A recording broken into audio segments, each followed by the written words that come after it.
শুধু একবার রাধা নামের মহিমা।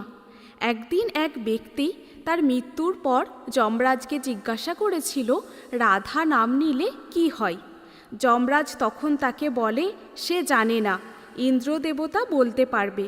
যমরাজ তখন তাকে পালকিতে বসিয়ে নিজে পালকি বয়ে ইন্দ্রের কাছে নিয়ে যান।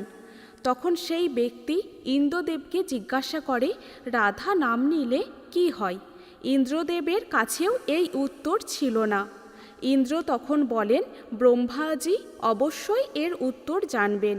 তখন ইন্দ্র ও যম দুজনে মিলে পালকি বয়ে ব্রহ্মাজির কাছে উপস্থিত হন।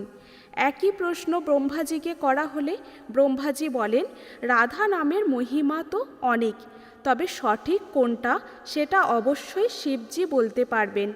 তখন তিনজনে মিলে পালকি বয়ে শিবলোকে গেলেন। শিবজিকে একই প্রশ্ন করা হলে শিবজির কাছেও এর উত্তর পাওয়া যায়নি। শিবজি বলেন, একমাত্র শ্রীহরি এর উত্তর দিতে পারবেন।